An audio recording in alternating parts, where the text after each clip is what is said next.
Hello tout le monde, j'espère que vous allez bien dans vos demeures respectives. Alors nous sommes dans le livre de Jean, le chapitre 5. Et dans ce récit de Jean, le chapitre 5, on nous montre qu'il y a un homme paralytique depuis 38 ans.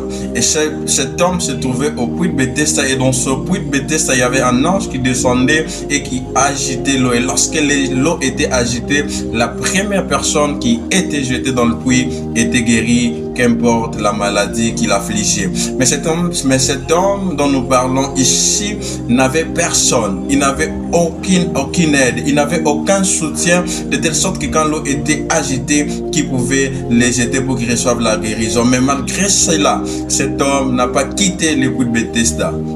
Il n'a pas quitté Bethesda parce qu'il savait qu'un jour sa situation changerait au travers de Bethesda. Il n'a pas quitté Bethesda parce qu'il savait qu'un jour il manquerait quelqu'un lorsque l'eau sera agitée et que lui se jetterait dans cette eau-là. J'aimerais dire à quelqu'un, malgré que tu n'as pas de soutien, malgré que tu n'as pas quelqu'un qui te soutient dans ce que tu fais, malgré que tu manques de soutien dans ce que tu es en train d'entreprendre, j'aimerais dire que lorsque les hommes manquent de te soutenir, il y a Jésus qui est avec toi. Lorsque les hommes ne peuvent pas faire quelque chose pour toi, il y a Jésus qui peut encore faire quelque chose pour ta vie. Cet homme n'avait personne, mais il est resté quand même au puits de Bethesda. C'est pourquoi cet homme est un modèle de résilience et de foi, d'espérance dans le Christ Jésus. J'aimerais que dans chaque situation que tu traverses, que tu saches espérer en Dieu, que tu saches espérer en Jésus-Christ de Nazareth, parce que c'est lui seul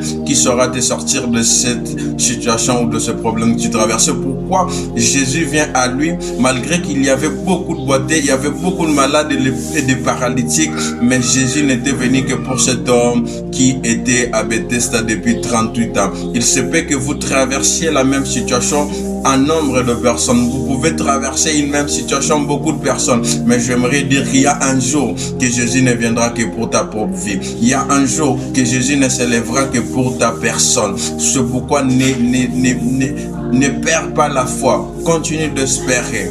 Même quand tout semble fou, continue d'espérer. Même quand tout semble flou, continue de croire. Même quand tout semble ne pas changer, continue de croire et demeure à ton poste. Ne quitte pas ton poste, parce que c'est à cet endroit-là que tu recevras la visitation de Dieu. Je prie pour toi dans le nom de Jésus, que ce que Dieu fera avec toi soit différent de ce qu'il a fait avec les autres. Que Dieu mette la distinction dans ce qu'il fera dans ta vie, dans le nom précieux de Jésus, et que Dieu te donne la force de persévérer, la force d'endurer, la force d'espérer.